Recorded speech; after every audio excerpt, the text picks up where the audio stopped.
historian, Brian Murphy. He will be joining us later on talking about in context of everything that's happening in terms of politics, COVID-19, et cetera, et cetera. They'll all be joining us momentarily. And just in case you did not get the introduction and you could not hear us, that's okay, because we're going to say good morning, good morning, good morning again.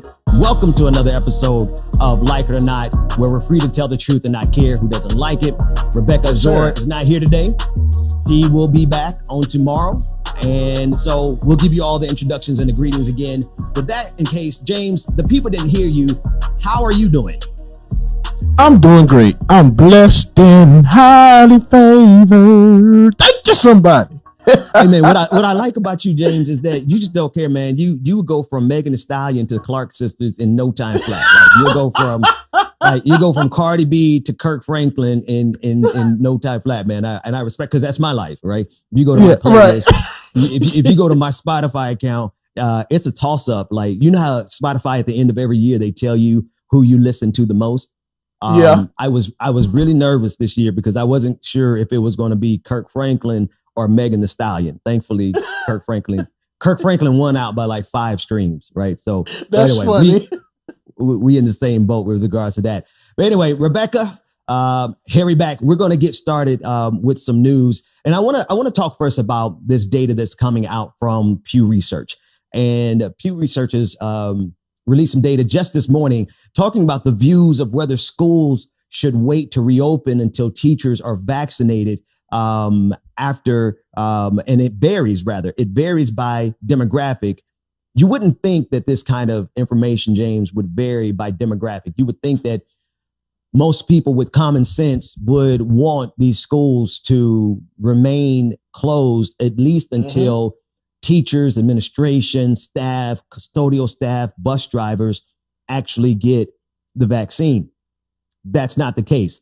Common sense is not the case in this country, right? And what we're seeing is that it really breaks down along demographic lines as well as political lines. And this is the percentage of people saying K through 12 schools that are not currently open in any in-person instruction. And the question that they ask them is, should it reopen? Should schools reopen as soon as possible, even if teachers who want the coronavirus vaccine haven't received it, versus wait until all teachers who want the coronavirus vaccine have received it? And you can see at the top of this, all adults, it breaks down 59% of Americans at least have a modicum of common sense. 40% are saying, no, it doesn't matter.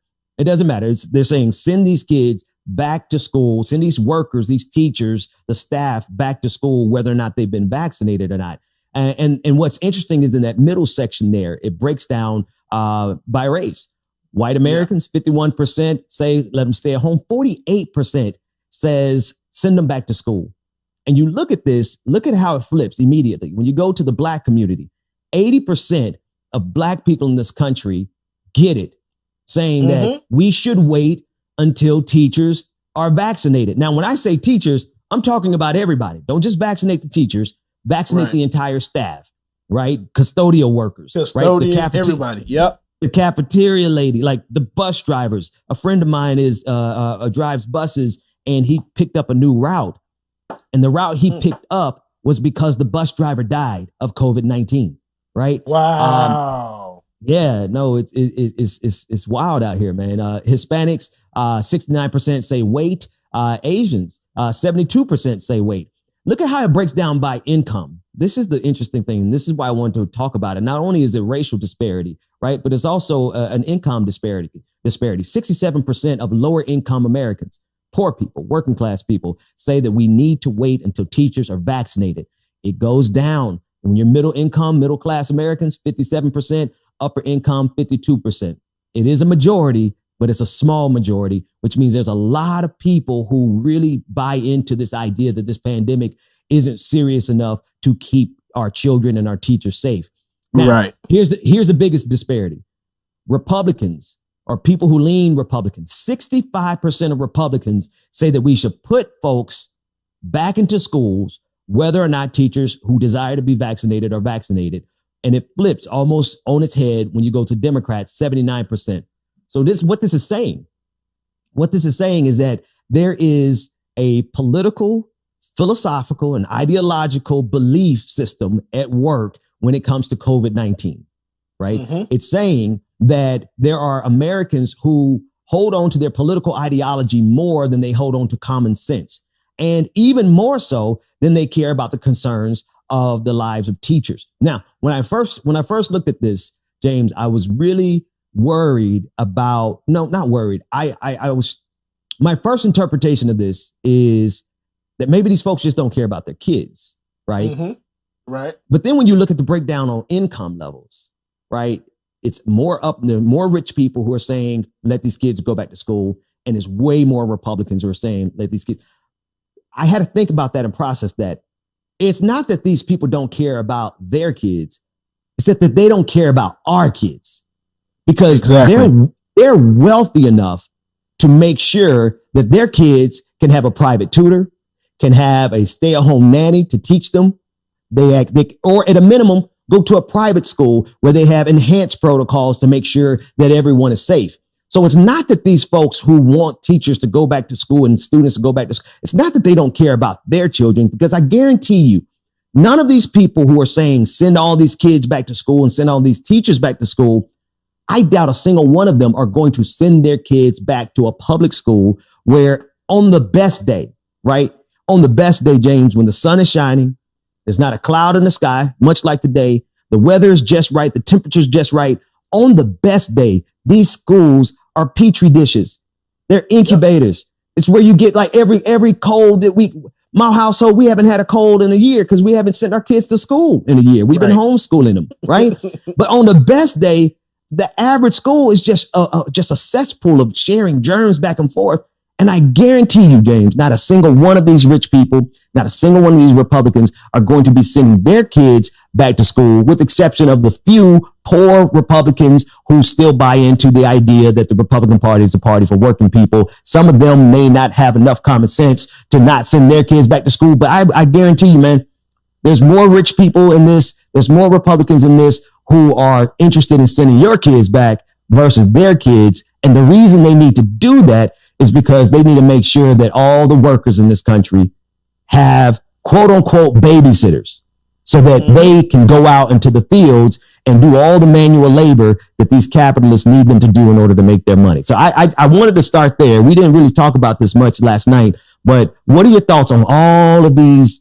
This is just wild to me. Like, why would they send and why would they put children and teachers in harm's way when we just crossed 500,000 deaths in this country from COVID-19 alone? What do you think, man? Man, it absolutely makes no dang on sense, man, because it's just like, why would you even want to send your kids back in something like this? And I understand that the dynamic changed when all of a sudden everybody has to stay at home. And that means that families had to spend time together for the first time in a year or years before doing anything. And it's just like, it shouldn't be like that. So now your kids at home all day, your husband, your wife, your spouse, your partner, whatever it is at home all day. And now y'all are just stuck looking stupid at each other. Y'all got to get used to it. There's no way in hell I would send my kids back to school in this climate. It's not possible, dude. Cobb County, oh my gosh, 3 teachers died. Literally within days of each other from COVID. Man. And it is like, it makes no sense. Why not even, and first of all, why, if y'all wanted these kids to go back to school so bad, y'all should have put the damn teachers in the first group of people to get vaccinated.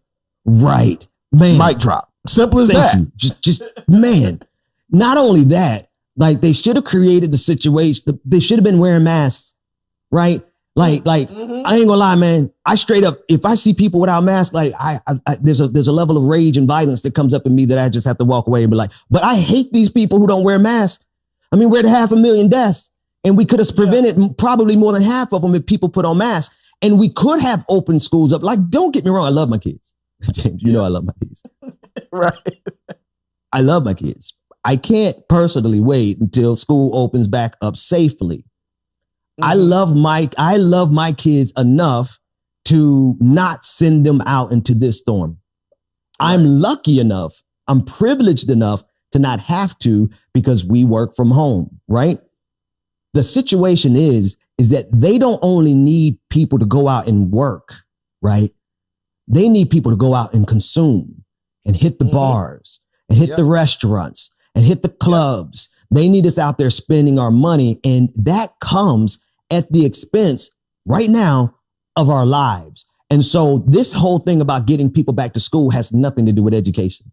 Let's just be sure. Like, it has nothing, literally nothing to do with whether or not it's in the best interest of these children. It has everything to do with the fact that this country is committed to capitalism and corporatism far more than they are committed to the safety and well-being of its own citizens. And I don't honestly know of any other way to look at it. Like, talk to me, man, real quick about like the folks, because most everybody I know is keeping their kids at home. Most everybody I know right now, they're blessed enough to be able to work from home. But that's not everybody's story. Yeah, it's not, Ben. Luckily my brother was able, my nieces, they're at home, they're homeschooled. So I'm glad that they were able to be home and not have to deal with any of this. I know at one point that county opened up schools, but brother and sister-in-law decided, they're not going back to school. Not right now. Anyway, I know plenty of teachers that, and this is the part, it really freaking sucks, dude, that they're being made to come back into the classroom. Regardless of if they're teaching virtual or if they're teaching in person, they have to come on site now. Right. And it's like, it's plenty of teachers that I know. And that sucks, dude. Y'all are putting your lives at risk to go teach. It shouldn't be like that. All these protests and everything else, they mean a lot because it makes no sense that they're dealing with this. It really doesn't. Yeah. Yeah. And what really bugs me out, man, is like, it's how just completely indifferent our leaders are to this, right? Yeah. How completely indifferent they are. Like, even Joe Biden is talking about sending people back to school.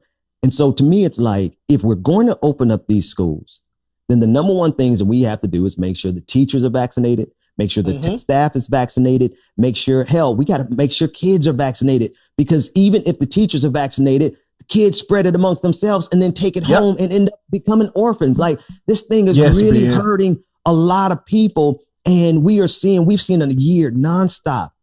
We've had a complete year of this country showing us that they literally prioritize the wealth of people like Jeff Bezos above the lives of children, right? Like, this is not hyperbole. This is not exaggeration. This is not me going off the deep end like I have a tendency to do when I talk about these things. But if we honestly just slow down for 1 second and really just consider the priorities of this country based on the results, this is what I mean. Billionaires, Jeff Bezos, Mark Zuckerberg, all of them, they made almost $1 trillion. They made like an obscene amount of wealth in this past year alone, right? Unemployment levels are at levels we haven't seen since the Great Depression. Right. The number of people who have died, we've seen more people die than World War I, World War II, and the Vietnam War combined, right? Yep. We've seen the results, right? The results show us that they're in Texas. When the power went out, the power didn't go out downtown. The power went out in the surrounding areas, the suburbs and the urban areas, right? So they've shown us time and again where the priority is. And the priority is absolutely not in the well-being of the people. The priority is in the well-being of businesses, corporations, and the billionaires and the millionaires.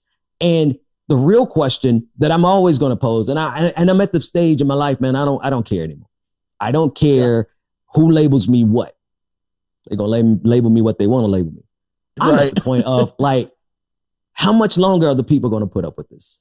Like, seriously, real talk. How much longer? Because we have a great capacity in this country. Human beings, not even just in this country, human beings have a fascinating and amazing capacity to adjust, to adapt, to survive. And that includes taking on all of this trauma. We talked about it on the show before. It's like we are living literally with a catalog of traumas day after day. More friends are dying, more neighbors are dying. You know, we're living with this.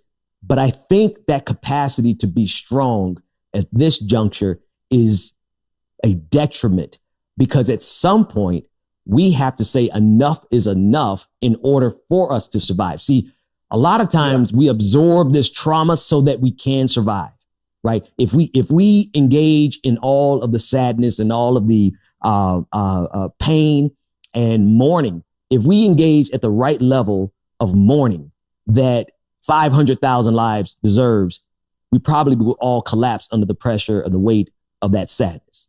Of that sadness, right? At some point, we got to turn it on its head and say, if we do not act, we literally won't survive, because they're already expecting by March.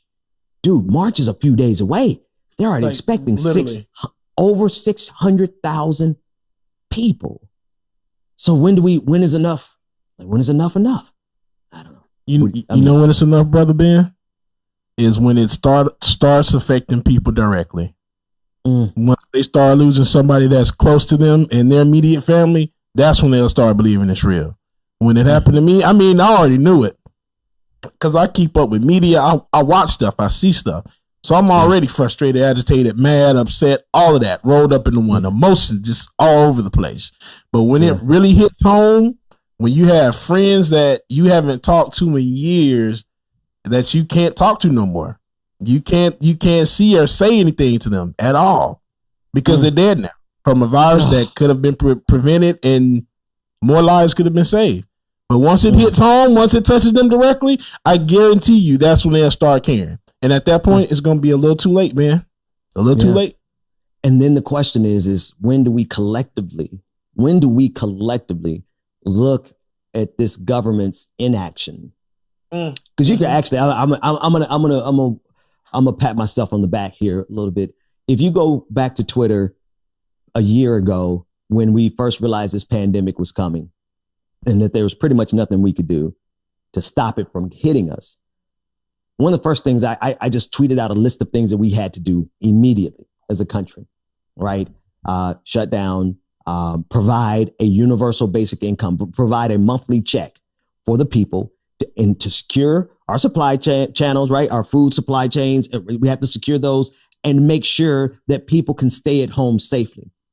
The reason I'm saying it like that is because it's not as though we did not know what to do in case of an emergency, in the case of a pandemic that we did not have a vaccine for. We knew what to do because, hell, I tweeted it. And then shortly thereafter, AOC tweeted the same thing. And then Chris Hayes from MSNBC tweeted the same thing. So it's not as though we didn't know what to do in order to save lives. It is the fact that this country did not care to do what was necessary because they were more. And here's the other thing. I mean, we just dig into it. These small businesses that everyone is saying, oh, well, we got to worry about the small businesses. You're right. The government has the capacity of writing them a check every single month. Hell, we subsidize the oil industry. We subsidize the sugar industry. We subsidize all kinds of industries to the tunes of billions of dollars every single year. We had the capacity to pay every single movie theater, every single barbershop, every single restaurant, every single bar. We had the capacity as a country to pay them monthly so that they could stay closed. But instead, what did we do? We left them open and we left workers exposed to it. And this is how we spread the now. And we have 500,000 people gone because we were not willing to do as a country what was necessary to be done in order to save and preserve as many lives as possible. And that's because our politics the politics of this country is so ridiculous and so infantile and so destructive that we very possibly will see 1 million people gone before the end of this pandemic. We're going to take a quick break. When we come back from this break, I have a lot of news stories to cover. Again, Rebecca is out today. She will be back tomorrow for everyone who comes only to see her. She'll be back tomorrow. That said, more like it or not, when we come back after this.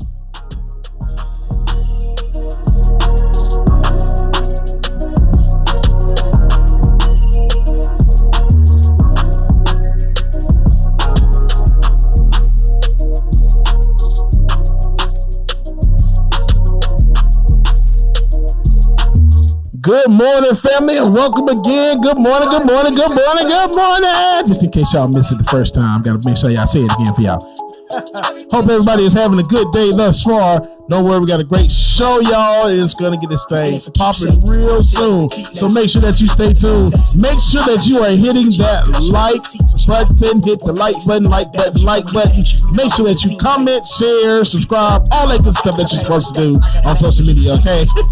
Just like it or not, y'all. Let's get into some of this music.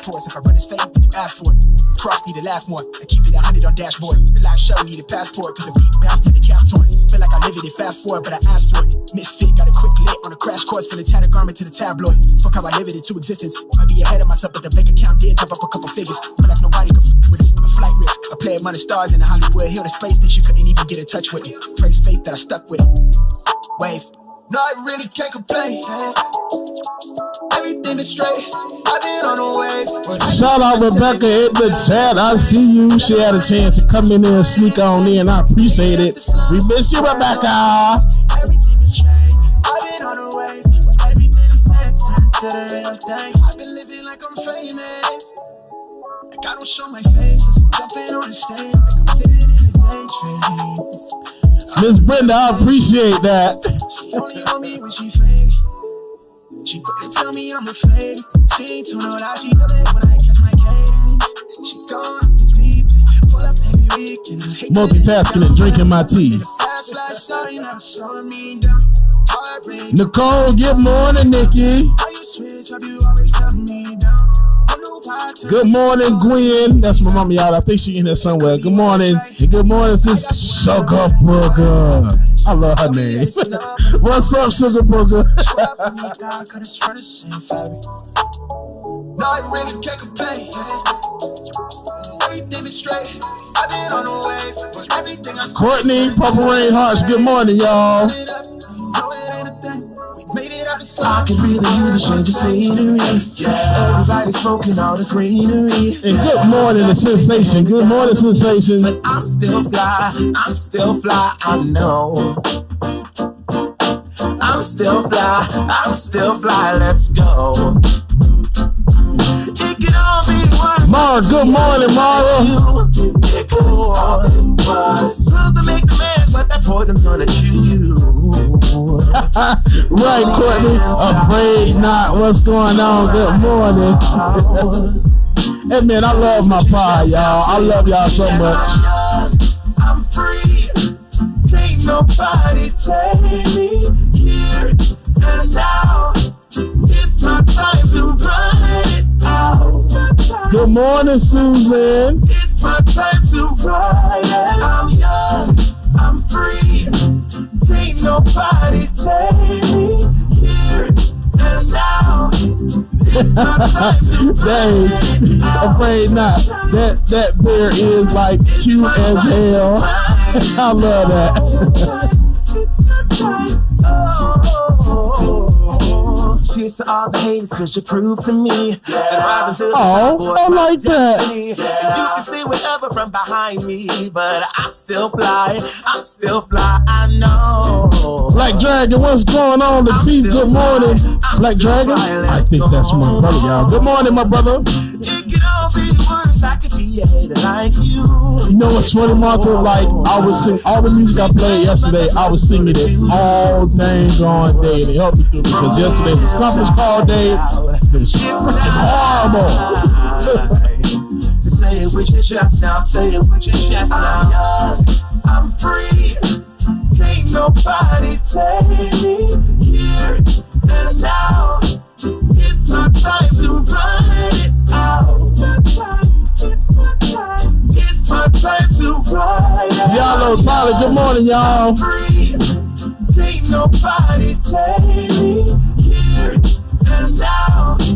It's my time to run it out. It's my time. It's my time to ride it out. It's my time. Oh, if you're on the bus, say yeah. Yeah. If you're on the train, say yeah. Yeah. If you gotta walk, say yeah. Yeah. Everybody's going somewhere. Yeah. Young or old, I really don't care. Yeah. Life has never really been fair. Yeah. So put your fist up in the air. Yeah. Say yeah. I'm young, I'm free. Can't nobody take me Man, bro, that just like it's my goddamn song, man. I'm not gonna lie to you. I said, put your hands up in the air, your fist up in the air. I don't know if he's talking about I don't know if he's talking about the revolution, but we throw it up. We gonna throw it up regardless. I don't know what he's talking about, but it's for me in my house. Welcome back, everybody. Hey, man. James, I'm gonna jump into some of this news, man. But keep all that music ready because you know how this world is. I want to start. I got you, man. I want to start by talking about the ridiculousness of the Republican Party as they deal with Donald Trump. On Tuesday night, Utah Republican Senator Mitt Romney told a New York Times columnist that he didn't know if Trump would run again in 2024 for the nomination. But he said, quote, "But if he does, I'm pretty sure that he will win the nomination." Let's take a look at that clip.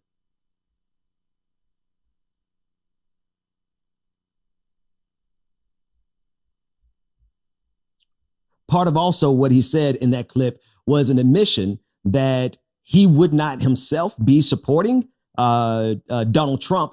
But that begs the question, right? At what point would the Republican Party deal with Donald Trump in the way that they should have when they had the opportunity to impeach him? Let's take a look at that clip now. Will President Trump continue to play a role in my party? I'm sure he will. He has by far the largest voice and a big impact in my party. I don't know about his family members, whether they intend to do that, but I expect he will continue playing a role. I don't know if he'll run in 2024 or not, but if he does, I'm pretty sure he will win the nomination. You think he would win the nomination? Oh, I think he'd win the nomination if he runs. I mean, a lot can happen between now and 2024. So, and I'm not great at predicting. I subscribe to Yogi Berra's philosophy in that regard. He said, I don't like predicting, particularly if the future's involved. So I don't really know what will happen there, but I look at the polls, and the polls show that among the names being floated as potential contenders in 2024, if you put President Trump in there among Republicans, he wins in a landslide. Would you campaign against him? I would not be voting for President Trump again. I haven't voted for him in the past, and I would probably be getting behind somebody who I thought more represented the tiny wing of the Republican Party. Now, here's the problem. Here's the problem with this entire scenario. Republicans had an opportunity to do away with Donald Trump once and for all through the impeachment process. They refused to convict him. They refused to convict him for a very specific reason, and that reason is that they would rather deal with Donald Trump than to lose his support. I want to repeat that. Republicans are willing to lose their entire party to Donald Trump, to his madness, to his bigotry, which they're okay with. Let's be sure. Republicans, Mitt Romney in this case, he's no hero, obviously, right? In fact, this is a great example of the level of cowardice that exists in the Republican Party. All of them fell behind this Führer. They all fell behind this wannabe dictator. They all fell in line with the man who, quite frankly, insulted every single one of them, and not just insulted them from a political perspective. This man insulted their wives, their children, called them ugly, called them liars. I mean, Donald Trump literally attacked their very existence to the point where it couldn't be me. It simply could not be me, like Ted Cruz, who is continuously kissing the butt of Donald Trump, licking his boots, groveling before Lindsey Graham, of all people, groveling before Donald Trump. And they would rather deal with a dictator on the outside of the party over the next 4 years who's ready to come back and seize power than they would have to deal with the rabid Trumpers that Donald Trump created. Here's a even more bigger dilemma. The bigger dilemma is that they're probably right in their calculus. They are probably right when they are trying to make sure that they don't lose complete control, because they realize now Donald Trump has complete control of their party, which then begs the question, why would they not get rid of them, stop the hemorrhaging, cut their losses, and then go and do what's in the best interest, if nothing else, but for their own dignity, for their own. It's because they have no dignity. They have no integrity. They have no concern, no regard whatsoever to the fact that they have given power to one of the most destructive forces in this country, in this country's history. And a lot of people make excuses for Donald Trump saying he wasn't that bad. There's 400,000 people who died under his 450,000. Let me correct myself. 450,000 people who died underneath Donald Trump's watch, specifically because he made it seem as if the coronavirus was no big deal. He made it a political thing. If you wore a mask, it meant that you were a coward or that you weren't a real patriot, right? So there are plenty of dead bodies right now in the ground as a result of Donald Trump, but Republicans still have not found their way to be able to distance themselves because they're more concerned with power than they are principle. They're more concerned with power than they are the people. They're more concerned with their own ambition and their own desire to dominate this country from a far right-wing radical perspective than they are anything else, even if that means that they have to grovel before someone who has nothing but pleasure and takes nothing but joy in the fact that he's insulted every single one of them. He's talked about every single one of their mothers. He's talked about every single one of their wives. He even talked about their children. And yet not a single spine is to be found in the Republican Party, not even Mitt Romney. That said, I want to move on to this next story, which is a little difficult. This week we mark the 1-year anniversary of Ahmaud Arbery's death. His mother, Wanda Cooper Jones, filed a lawsuit Tuesday night against the men charged with murder, along with the police and prosecutors who she claims conspired to protect his killers. The lawsuit states that Arbery's death was an execution, and neither McMichaels nor Bryan were initially charged while the police didn't bother to investigate. James, I want to bring you in on this conversation because it's, I didn't even realize it's been a year. And in fact, I didn't, so much has happened in this past year. It's kind of difficult. And these are the gentlemen on the screen, McMichael and Bryan. It's hard to place this one in the timeline. Like, I know where I was and what I was doing during Trayvon Martin. I know where I was and what I was doing during Michael Brown. Because of everything that's happened in this past year, and because they still haven't stopped killing us, it's kind of hard. It's really hard to place this in I don't remember where I was and what I was doing, but I do remember covering this story. And the fact that a year has gone by, and these guys now they have been charged, but initially Georgia wasn't going to charge them. They weren't. These guys were going to get off. Yeah. Where were you? They weren't going to charge them at all. You know, like when you just said that, I'm just like, damn, what was I doing? Of course I know I was in the house, but it just seems like it's all a blur and a run-in because, you know, it just seemed like everything was happening every other day or every other week. It just seems like a black man was dead by police or some white supremacist, whatever you want to call them. So it just seems like you had Ahmaud Arbery, then you had Rayshard Brooks, George Floyd. It's just like, oh my gosh, bro, like what's going on?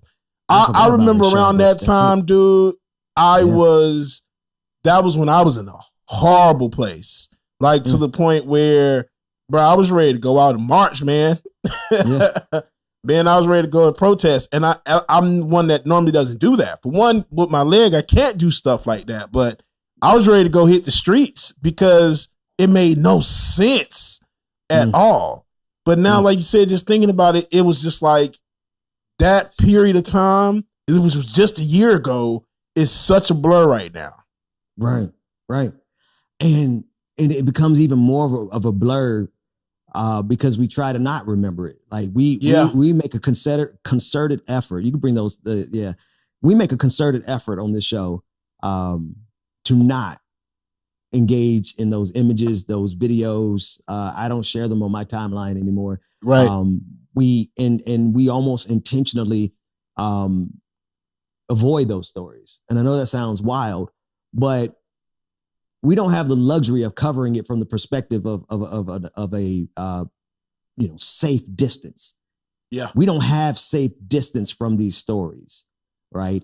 Many of the people in the audience, they don't have a safe distance from these stories because every time we cover one of these stories, we look at it and we realize, or it could have been my friend. In my case, it was one of my friends one time. And then so many people cases, Marcus Farrell, clickbaity. that his cousin, right, Yeah. was killed by the police, right? So these stories are like extremely close to us. And it's not that we don't feel like they deserve coverage. It's because covering these stories adds on to that catalog of traumas that I was talking about, right? Every time we have to engage in it. And then I stop and think, we got to cover it, obviously, but just think about what these families are going through. It really drives, it pushes something in me when I think about how the killers are then turn around and then they become the heroes for half of America. You know, with Darren Wilson, you know, the murderer of Michael Brown. Not only did he get off, not even get a trial, but he got rewarded with like hundreds of thousands of dollars. And now the Brown family, they have to take a step back and they have to look as this pathetic country venerates and celebrates the murderer of their children. I think about Trayvon Martin, George Zimmerman, dude still alive, running around the streets, right? Still talking cash money, like, and he's celebrated. He's celebrated by half of this country. Half of this country looks at the people who murder us and they think that they're heroes. And so while it's demoralizing and it's painful for us, I just kind of put myself in the shoes, you know, for a split second, because I can't stay there long, of the parents and the siblings and the children and the friends who now have to view and watch what America does best. You know what America does great? It takes barbarians and turns them into heroes. It takes slave owners and turn them into founding fathers. It takes genocidal, homicidal maniacs and puts them up on posters, right? It puts them up on mountains, right? In completely spitting in the face of the indigenous people of this country, right? So this is what this country does best.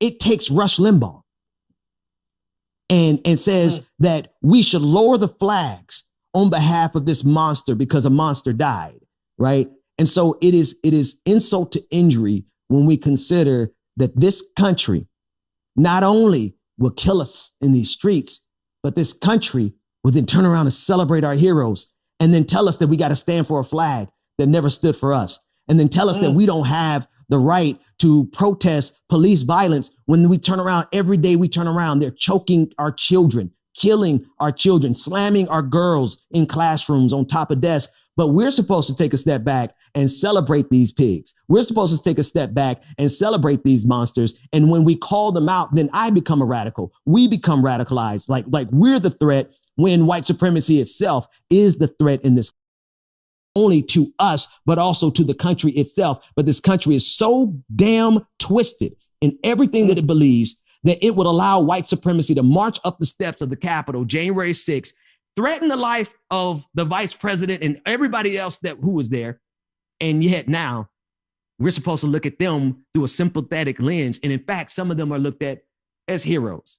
So when I look at this story and I look at Ahmaud Arbery and his family as they try to seek justice, I can't help but see it in a long lineage, a long line of atrocities in this country where the victims are villainized and the perpetrators are celebrated. We're going to take a quick break. When I come back, I'm going to be speaking with several of our guests, and we also have a lot more news to cover. James, give us a quick break to lift our spirits. The truth, it'll set us free. Sometimes we got to cleanse our palate. We'll be back after this. Right.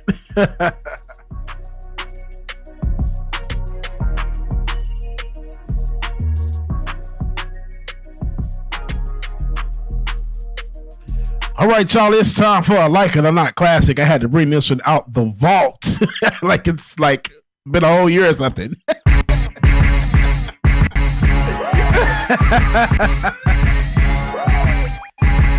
Shout out to everybody that's in the chat room, y'all. Make sure that y'all hit that like button, man. Brother Ben is over there preaching today, goddamn. He had me over here crying. God damn it, Ben. You're not supposed to do this.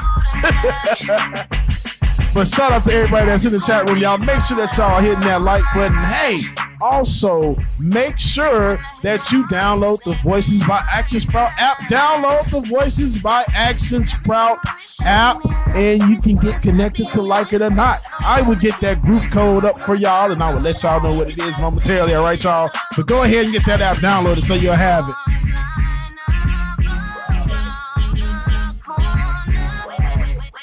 Mama Bina, good morning, East Point neighbor. Sasa, what's up, shawty?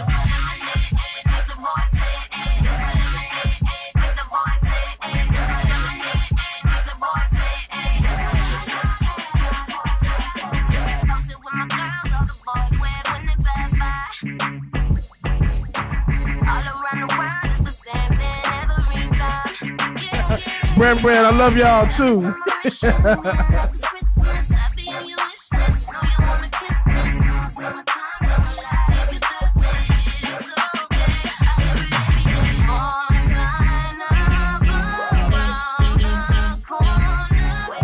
Y'all know what I do to make sure I get my head clear my head. I start singing like I'm just like, Beyonce or somebody. I get in my own world and I'll become like my favorite singer.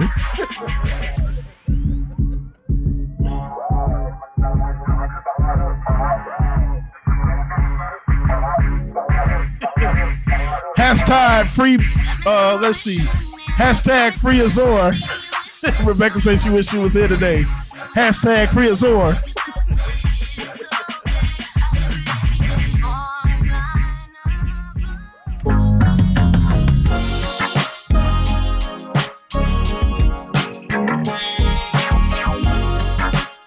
Did you still at those games? What's going on, sister?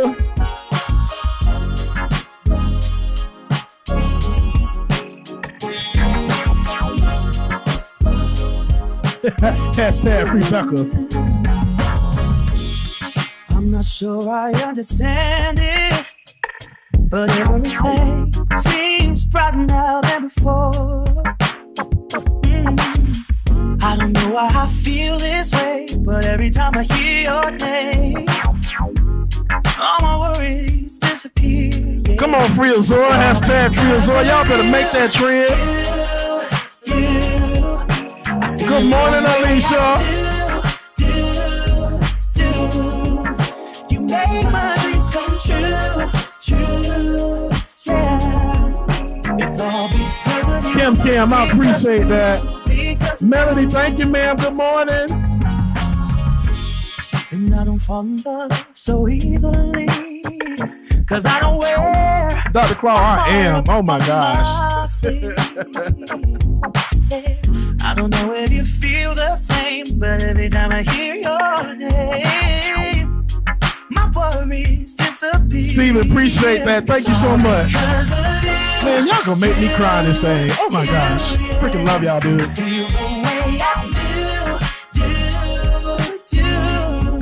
You make my dreams come true. Yes, you do.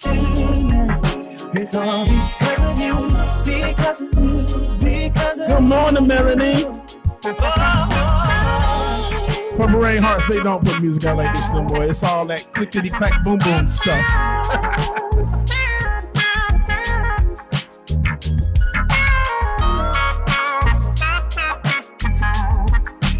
Sydney, good morning, ma'am. It's all because of you. Hey. All right, here's my brother from another mother, y'all. Brother Ben, what's up, sir? You there? I'm here, man. I'm here. I'm just grooving, man. Right. Who is this? Oh my gosh, man. Let me see. I wish it showed on my little mixer screen, but it doesn't. This is Dayon featuring Matt Floyd. Bro, man, that man can sing, bro. That is doing something for me, man. Hashtag free Like Azor. real. I saw that in the chat room. Shout out to Rebecca. You see it trending right now? Yeah, we're gonna get it trending. Hashtag free Azor. She'll be back tomorrow. Let's go a little bit further in the news. I want to talk about an exchange that happened yesterday during a House debate over Biden's upcoming $1.9 trillion COVID stimulus bill. Representative Jim Jordan, he's a Republican representative from Ohio. all around scumbag, accused Democrats of being quote unquote partisan because it's a true story, because they're planning on passing a stimulus bill without any Republican votes. Democratic representative from Virginia, Gary Connolly, shot back with this. It was pretty impressive. Let's take a look at it.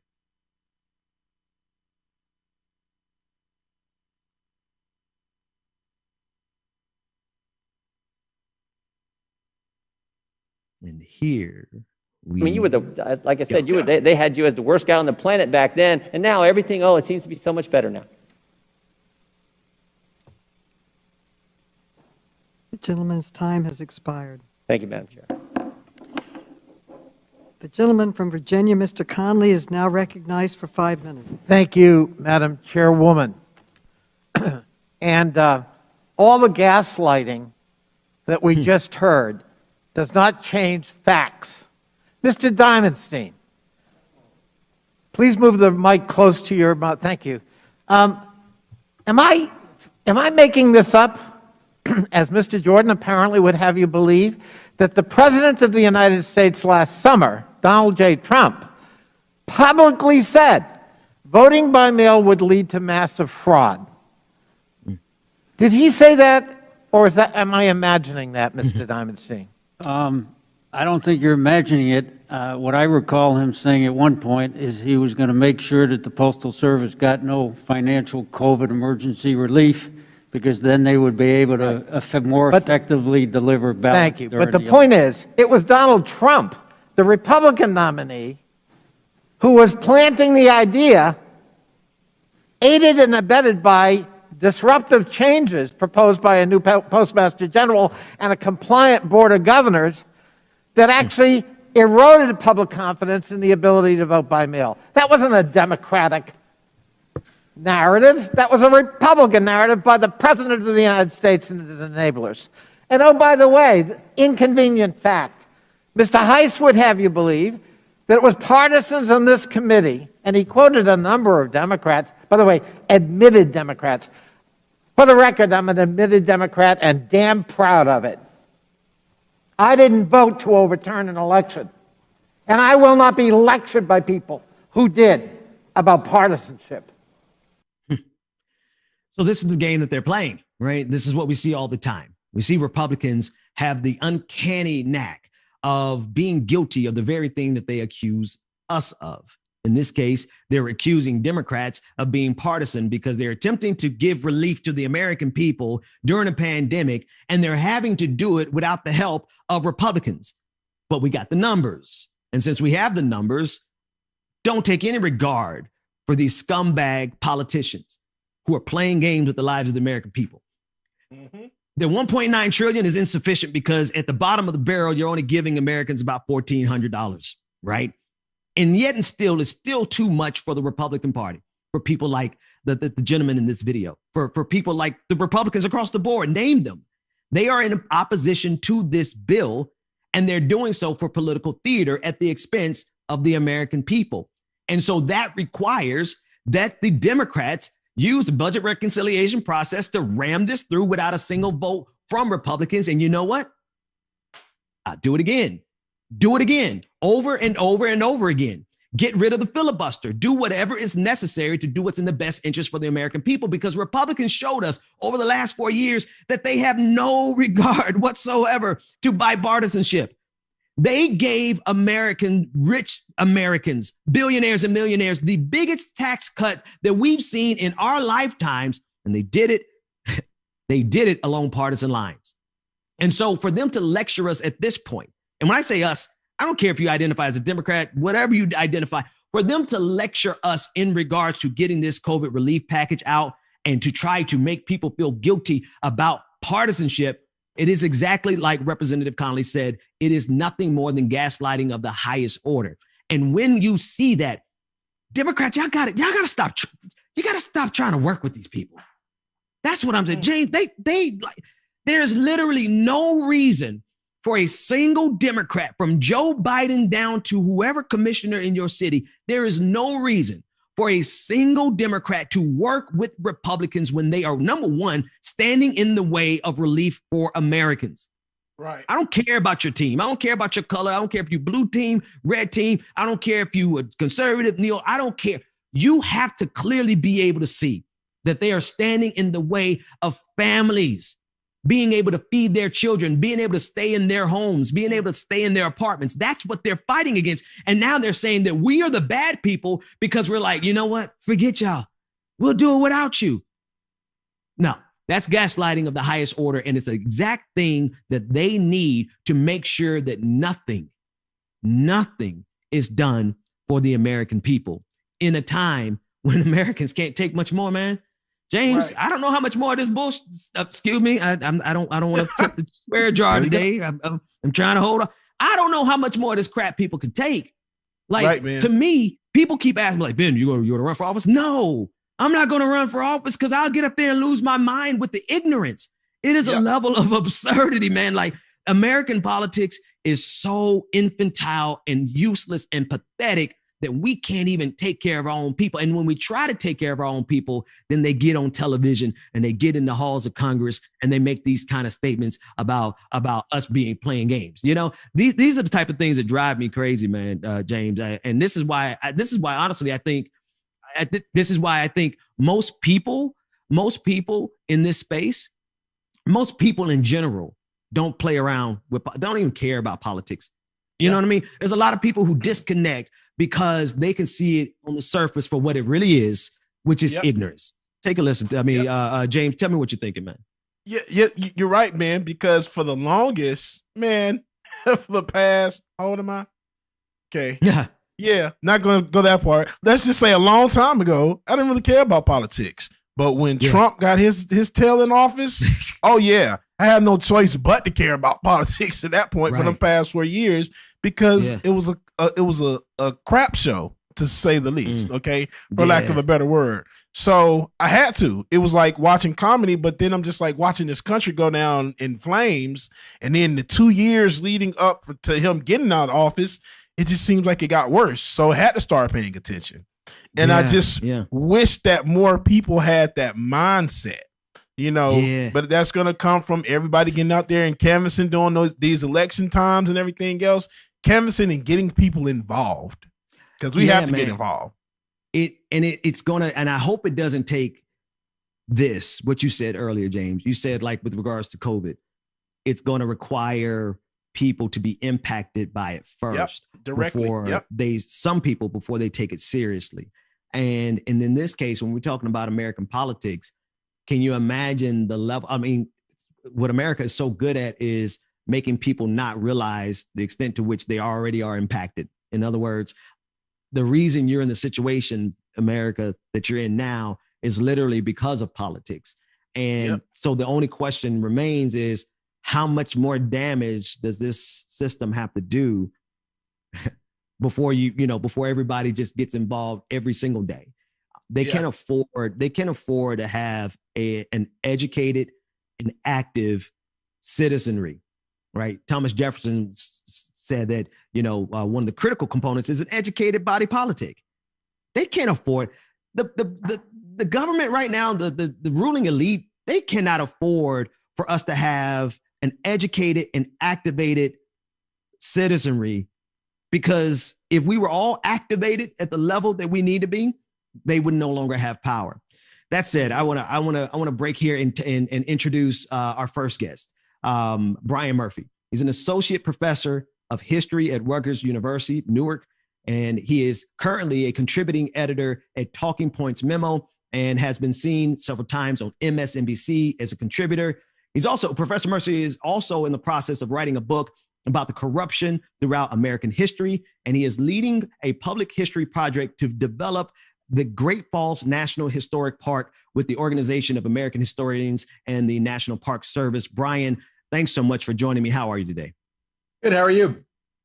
Thanks for having me on. Doing well. Thanks so much. Great, man. And we'll have you up on the screen momentarily. Listen, I want to put these things in context. I need, if you could help me put some of these things into historical context, particularly as it pertains to this pandemic. Let's start there. The pandemic, I I've been curious as to how much of the same level of absurdity we saw in 1918 that we're seeing right now. The anti-maskers, the politicization of it. We are getting, I don't know how long it's going to take for us to actually meet and supersede the death totals, but we are getting into some unbelievably historic and tragic numbers. And then all of the games that are being played by our political leaders at this point. Can you contextualize this from a historical perspective? It's a great question. The thing is, we should know better by now, right? This isn't the first pandemic or epidemic that this country's had. And there were anti-maskers in the 1918 case too, right? There were people who denied it. There were people who wanted to pretend it would go away on its own, and it didn't.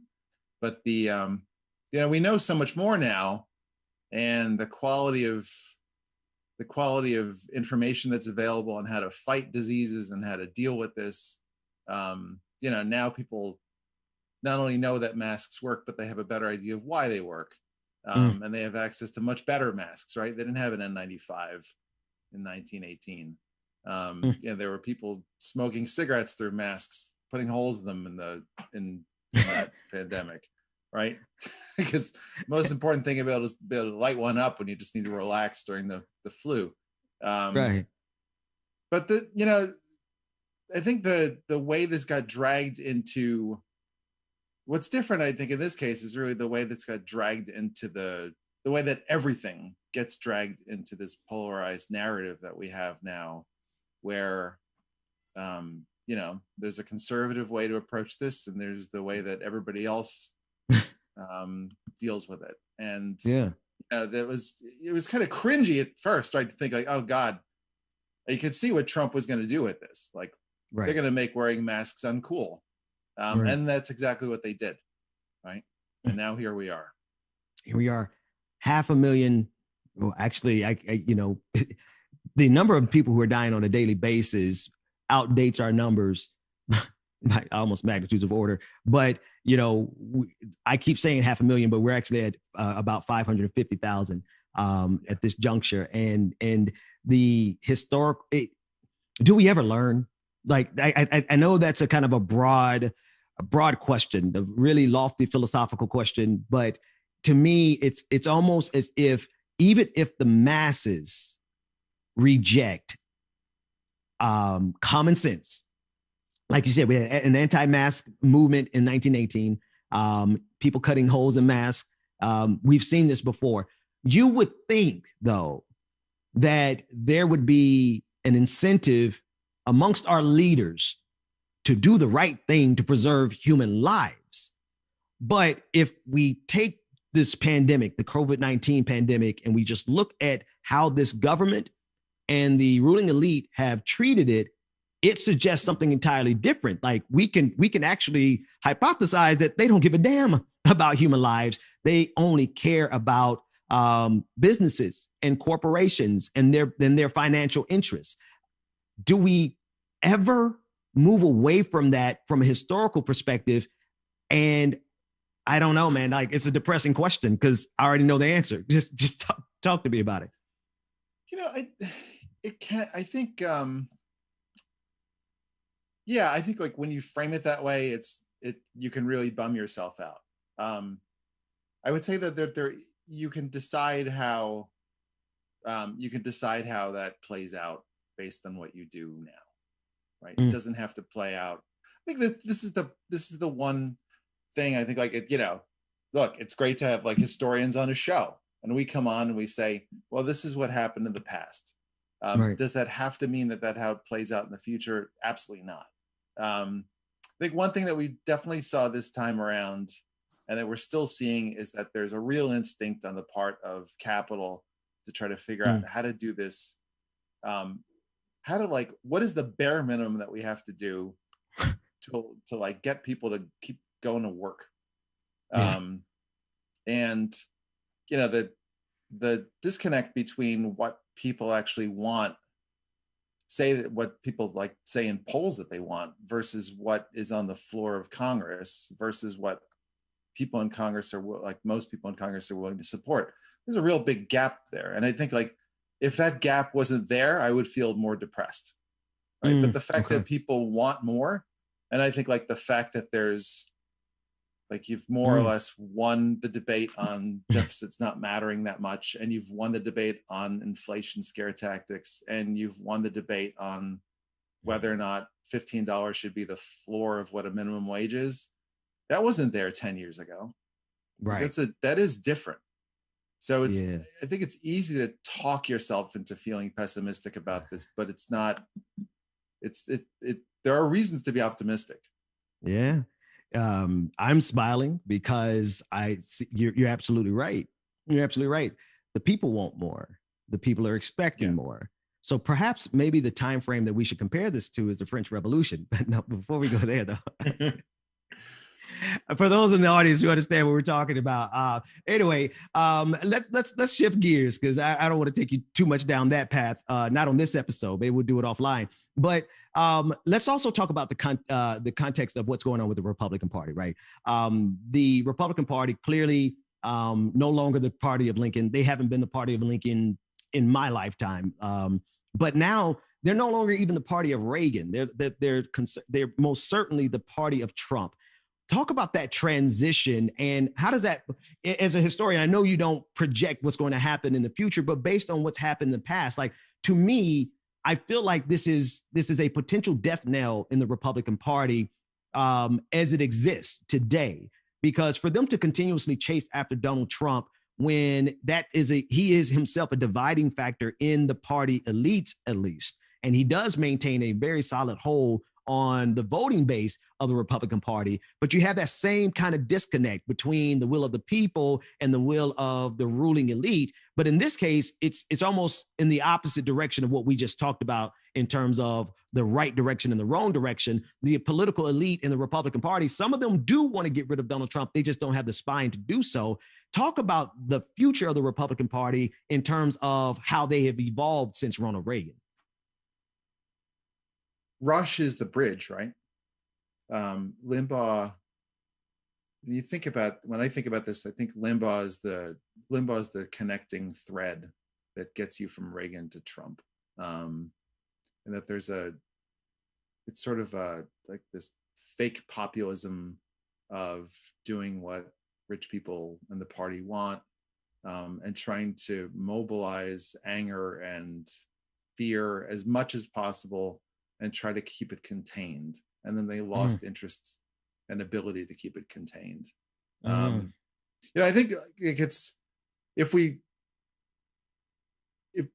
have friends in Europe who look at American history and just say, well, the Republican Party has become it's like a European Christian nationalist party, right? Like it's not we kind of lack the political language here to call it what it is. But if we were looking at this in a European context, it would be really obvious what the Republican Party is on track to become. It's funny. They're sticking with this guy who lost an election, and they're not going to have a conversation about how to build out. They're going to try to limit the number of people who can vote. And there's not going to be any soul searching. Thinking that like, these people are going to get disciplined because of what happened on the 6th.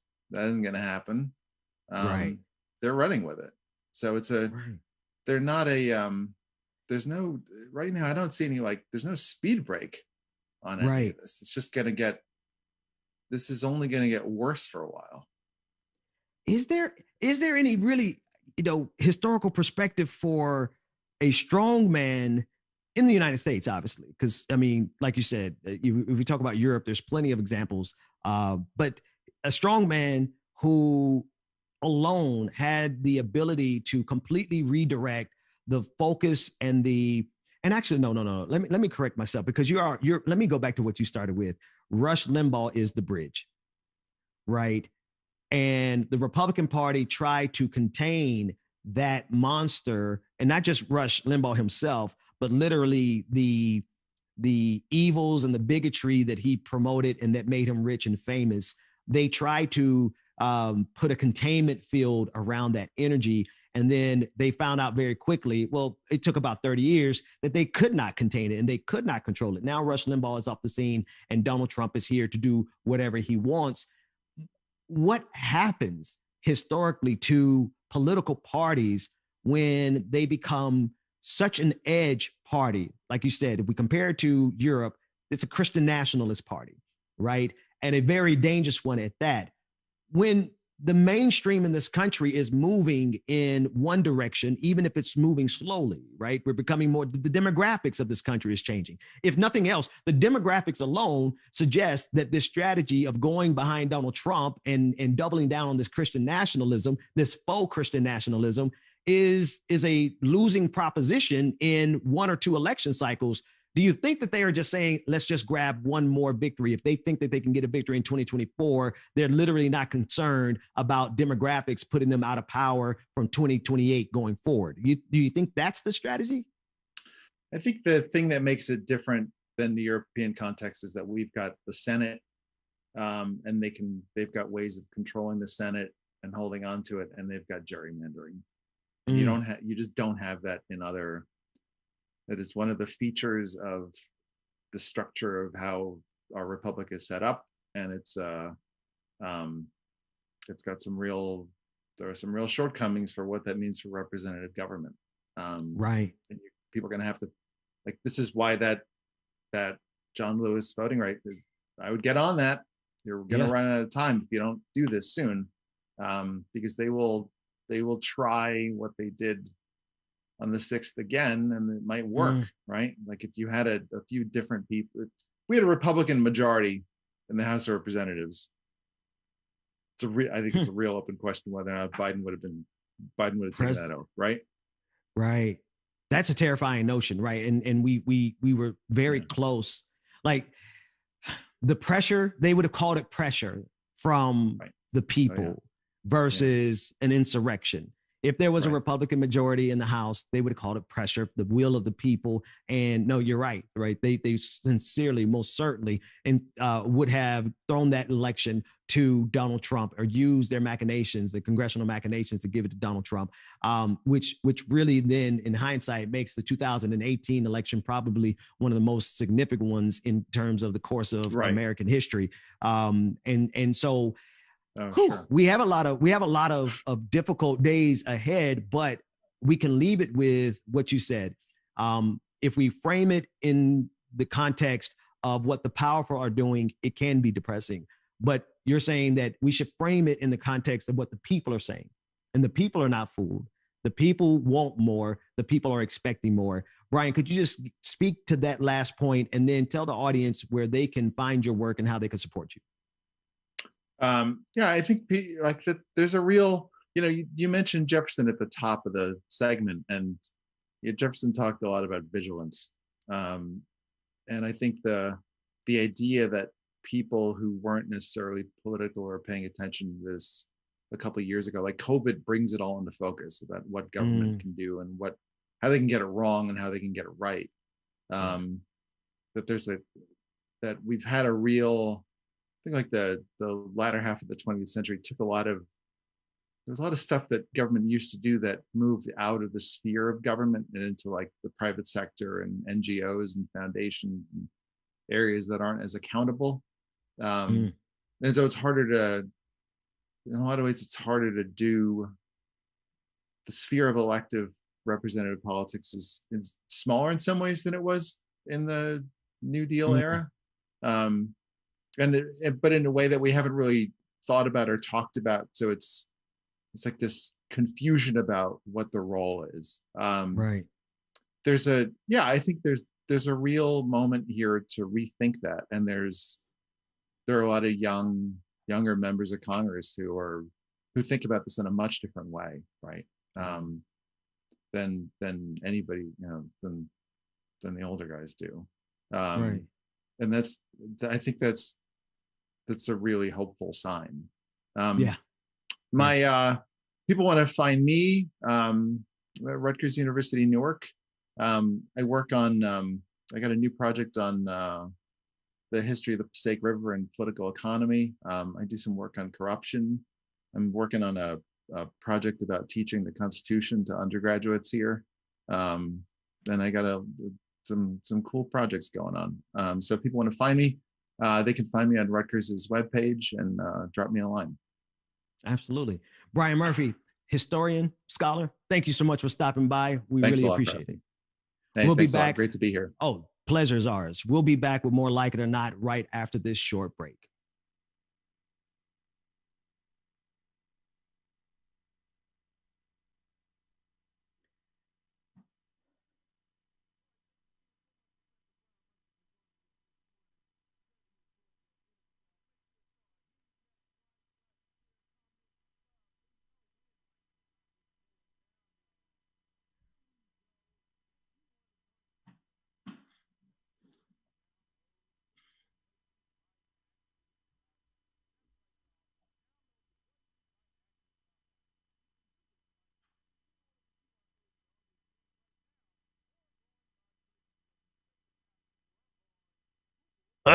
Or Apple, just search for the Voices by Action Sprout app. Once you are in, you just enter our group code, which is 213-756. Again, 213-756. And it said that they can't hear me.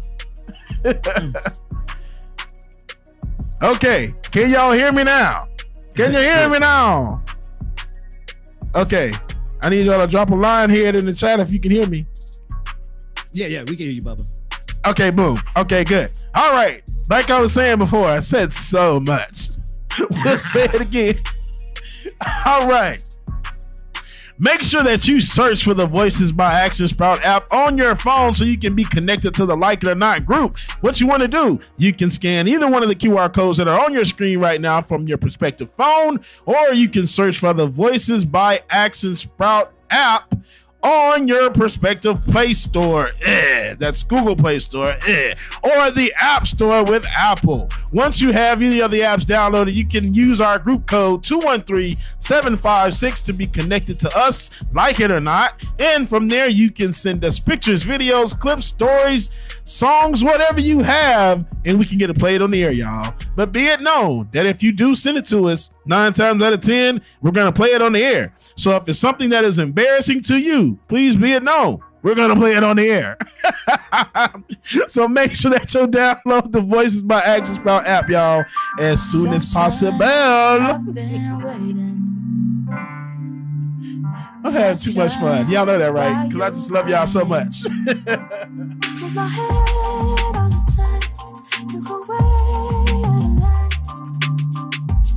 Shout out to everybody this morning that's joined us. Afraid Not came in and said, that's a lot of audio. I know, I was talking for a long time anyway. Goku, what's going on, brother? Good morning. Forever and now, I'll never bring you sorrow. So don't let me down. I'll chase away your shadows, away from the crowd. I give you my tomorrow, forever and now.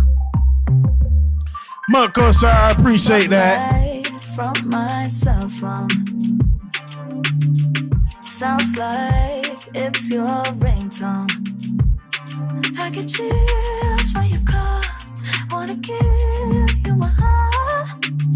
So I might talk all night long. Show me affection, attention, and care. Losing attention, and baby, I swear I'll give you my tomorrow, forever and now. I'll never bring you sorrow. So don't let me down. I'll chase away your shadows, away from the crowd. I'll give you my tomorrow, forever and now. Chills, yeah, I can chills when you come. Wanna give you my heart. Make sure that y'all are hitting that like button, y'all. Hit the like button, hit the like button, hit the like button, and make sure that you share and subscribe so you know when Like It or Not is going down, y'all. Streaming on all platforms, so make sure that you hit the like button, y'all. Subscribe. Forever and now, I'll never bring you sorrow. So don't let me down. I chase away your shadows, away from the crowd. I give you my tomorrow. Yes, mother, that is the same picture that's been on my wall now for almost a year. Look, down low, up top, on my way to the bag at the bus stop, some blow, some flop. I ain't get my shot yet, but I'm gon' pop, don't stop, keep going. I got this mantra in my head and make me keep flowing. Pour shots, keep pouring. It's no more vodka in my head, got no release for it. I see a flip, I make a flip. I'm a hustler, I just hit a lick. This that double shift, this that overtime. I'm on my job, player, you know I was born to grind. It's for my people standing up until they back hurt. It's for my people standing up to get the cash, sir. My minimum wage and on my cash. Susan Courtney, I appreciate that, y'all. I need the bag first. Thank you, Miss Patricia. Sarah Gone, I appreciate that. They must have never heard me rap. It's a fact word. The system got me on my back. What's the answer? Down low, up top, on my way to the bag at the bus stop. Some blow, some flop. I ain't get my shot yet, but I'm gon' pop, don't stop, keep going. I got this mantra in my head and make me keep flowing. Pour shots, keep pouring. It's no more vodka in my head, got no release for it. Up, son, out. I don't wanna breathe, I just wanna pass out. Reaping what I sow, that's what I'm doing, cousin. Keeping to my own, not how I'm moving. Yeah, that was my spirit animal. The monkey with the headphones on it that represented me and my music. Peddlers, how can I help you? How can I shelf you? Dealt with wealth, please help yourself. I appreciate that. Like I said, I can't wait for y'all to see my other, how can I say this? My other projects. There we go. That I have in my head that I'm working on bringing to fruition. Up top, on my way to the bag at the bus stop. Some blow, some flop. I ain't get my shot yet, but I'm Christopher Shaw, appreciate that. Don't stop, keep going. I got this mantra in my head and make me keep flowing. Pour shots, keep pouring. It's no more vodka in my head, got no release for it.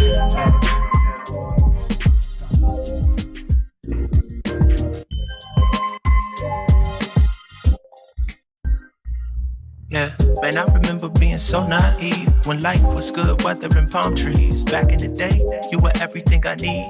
But then along came a time when you crushed my dreams. Oh yeah, you played me like a fool when you made me believe that the line between love wasn't thick enough to read. Oh yeah, you see we in despair, crime everywhere. You're selling false hope cause you just don't care. Nah, you just don't care. Nah, you just don't care. You just don't. Still selling false hope cause you just don't care. I am Ian MT30. First time viewer, welcome. So make sure y'all show Ian some love. Welcome to the stream, liking or not, sir. I never made the party. You have come on time. So welcome. I'm feeling like Badu, the way I carry my baggage. This heavy load on my shoulders might turn me to a savage. Is that why I gotta fight to get respect? That's a shame. Who's to blame? I don't know, but all I know is that we still rocking them chains, still taking that wheel, still trying to get paid, still trying to find God, still trying to act safe. Yeah. Put a youngin' on the corner now. It does give me just the two of us kind of vibes. Yeah. These are all the terrible conditions that we bind and we put inside the minds just of our the two of us. Can't you see we in despair? Look around, we got crime everywhere. But you still sell false hope, cause you just don't care. No, you just well, listen to what he's saying though. No, you just don't care. You just don't care. You just don't. I hope my people can really go make a difference instead of being the people incarcerated in prisons. I never. Marion Anderson, I appreciate the love. Thank you so much. This one goes out to Warren, my granted Justice and Crystal. Hold up, if you ain't a dud, careful with your stuff. Get your soul in line, chasing after checks. If you ain't inclined to say what's on your mind, please don't throw your stones at me for speaking what's on mine. Man, I still don't feel that comfy in my own skin. It's hard to find your self-worth as a broken kid. These frames never held images of my own kin. That's why rap sheet the only place we fit it in. Yeah, you can go to court or you go on that court. You do 9 to 5 or you go passport. Can't represent Goku, leave me alone. If you forget your place, you might turn to Emmett Till. Watch him legislate to execute my brothers. Being extra as hell, you know I am, man. For me to heal, I went looking for a Beverly when I went to the heels, but I came back with a diamond and a couple dollar bills. Now they got me saying, oh yeah, don't you see we in despair? Got crime everywhere, dark clouds in the air. If you don't know the game, LD, I appreciate the love, man. Glad that you are safe. I remember being so naive. Back when life was compared to good weather and palm trees. Back in those days, you were everything that I thought that I need. But then along came a time when you crushed my dreams. You really played me for a fool when you made me believe that the line between love wasn't thick enough to read. Because you know they say, there's a thin line between love and hate. Don't you see we in despair? Got crime everywhere, still selling false hope. But you just don't care, no you just don't care. I'm trying to touch the States this time. 2021. Yeah, show him I can still rap though. Now I'm in the game, I was on the bench. First I was renting, now I'm collecting rent. First it was the Beamer, now I want the Benz. Spending all the bag like here I go again. Outside says chirp, now the camera phone. Told you I'ma keep the channels on. Why you acting different when the camera's on? Why you acting different like your paper long? Every day wake up and I thank God. Bad decision got you wishing you could say nah. My city gritty, you could get hit any day now. On my mama, I'm this all cranking in here. with some 20s, 50s, hundreds, thousands, millions, billions, trillions, zillions. I'm talking Amazon money, talking so much money I could mess around and buy Amazon. I've been winning, I'm like, why me? Hey man, if you are not up and dancing at this point, man, y'all tripping. It's 10 o'clock now, y'all should be woke. I roll G's and they grind me. Now I'm on my game, nothing is the same. Who am I to blame? Money made me change. Cardi in my ring when I'm it is about, dude. I discovered this last night. Oh, it's a good one. It's a good one. Welcome back. Welcome back to Like It or Not, where we're free to tell the truth and not care who doesn't like it. I'm excited to be joined by Representative Chris Rabb. He's a Democratic member of the Pennsylvania House of Representatives, representing parts of Philadelphia County. He has served in that office since January 2017, and he is a return guest here on this channel. Representative Rabb, first and foremost, thank you so much for coming back. How are you? I'm well, thank you. I'm glad to be back on the show. It's always a pleasure to discuss these issues and topics with you. We've talked extensively about your work there in Philadelphia with regard to reparations, and we'll perhaps, if we have enough time, we'll get to that. But I want to start with something that I know you're passionate about, and that we had a chance to speak about yesterday with regard to the Biden administration and their immigration policies. More specifically, the consistency that we've seen from one administration to the next. And in this case, it's almost as if some of us, not all of us, but some of us who called out Donald Trump correctly for his immigration failures and bigotry are in a way not being morally consistent in this moment. Would you speak to that for me? Yeah, I'd be happy to. And this is a really important issue right now, as a lot of people are still gloating or in the afterglow of the success of Biden coming into office and the departure of Donald Trump. It's very easy to lose focus, right? The transition to a new administration is an important one, but it's not the end game. The end game is just policies that help everyone in this country, and particularly the most vulnerable. And if the person who you voted for says that they're going to do something during the campaign trail, it is our responsibility to hold them to account, as well as the fourth estate. When we talk about journalism and the media, is to say, okay, are they consistent with what they said on the campaign trail to what they're actually doing now that they're running in administration? And so, when you looked at the pictures and the videos of immigrants in cages, a lot of folks were really salivating and saying, this is a perfect example of how evil Donald Trump is, and, conservative Republicans and so forth. But we did not have the same level of scrutiny or concern when Barack Obama was doing more or less the same thing. He was called the deporter in chief because he deported more families over his 8 years than his Republican predecessor over his 8 years. And look, you got to be morally consistent. Either you support immigration, like comprehensive immigration reform and doing what's best for families, irrespective of their country of origin, or you don't. Is it bad when it's someone, a rapist, bigot, xenophobe like Donald Trump? Does it make it any better that the person who was doing it was a Black president who we like, right? This we got to be. We have to raise our game, and I'm specifically talking to civic-minded Black folk, right? That this is so much bigger than party. This is so much bigger than representational politics. You know, I have a friend, Roberto Lovato, who you should have on the show, who's written a memoir called Unforgetting, rather. And he's from El Salvador, grew up in Los Angeles and San Francisco. And he has been talking for years that we have to be really concerned about people of color who are rising to positions of power, who are essentially the new faces of empire, right?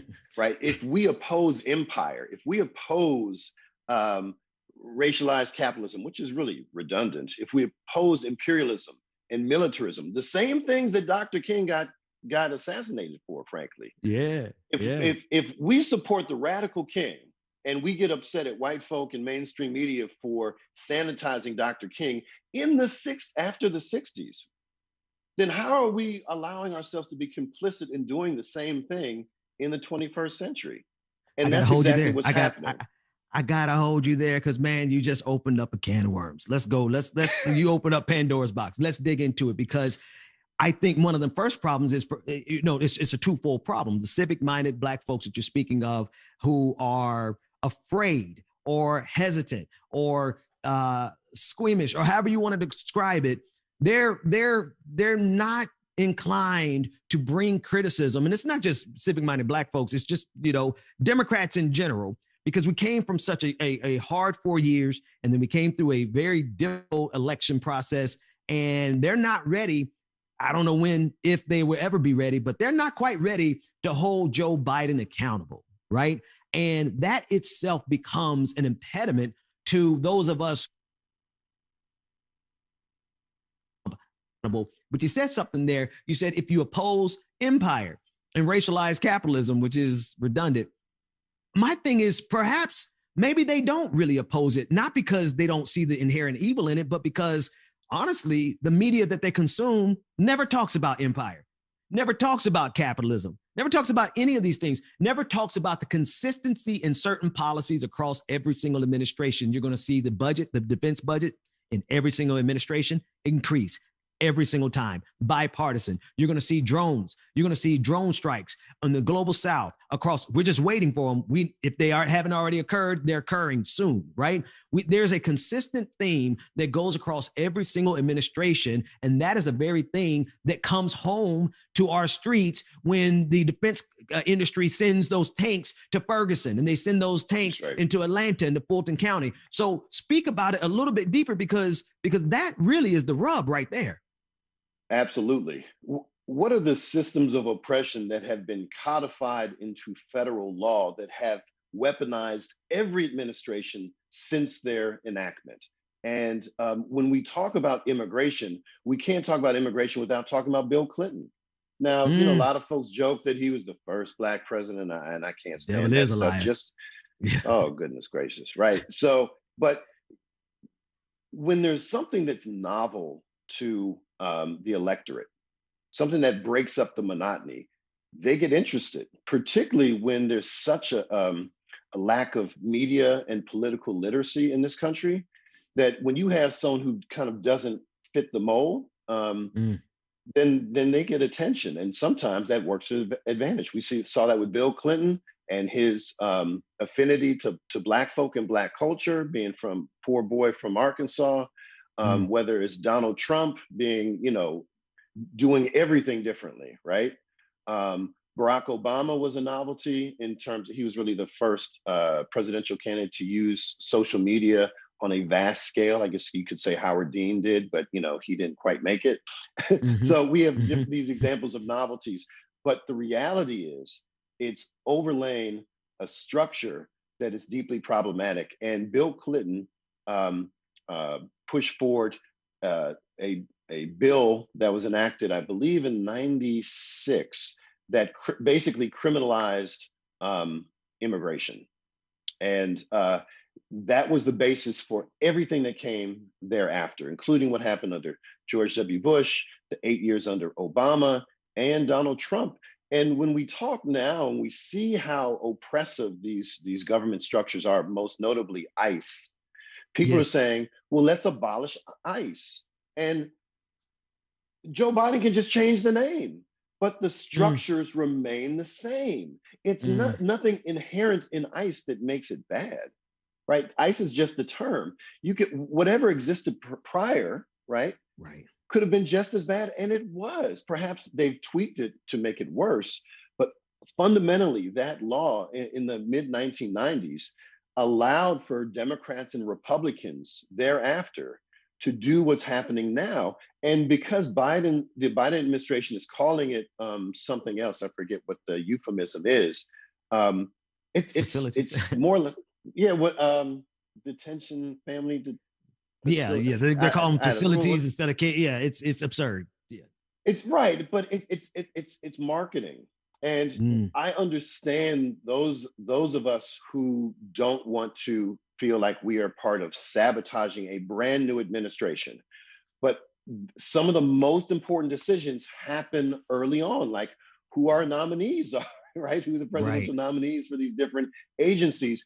And it will set the course for everything else for the next 4 to 8 years. And so this is the time where we have to get out of our comfort zones and stop being complacent and say, why did we want Biden, or why did we want Trump out? However you want to tackle that issue, and say, what do we do now en masse and in a concerted and strategic manner around the issues we care about? And listen, Black folk, we need to understand the importance of immigration, because guess what? There are Black folks who immigrate too. This is not a Mexican exclusive thing. This is not a Central American exclusive thing. And even if it were, this whole centuries long, divide and conquer between Black and brown folk, we walk ourselves right into it when we say they're taking our jobs, right? When in fact, there's little to no evidence that that's the case. Now, you can say that any immigrant group that comes here is taught how to be anti-Black if they don't already have a lot of practice before they got here. That is a fact, right? And Richard Pryor used to joke about it, right? You learn how to be a good citizen by learning how to say nigger, right?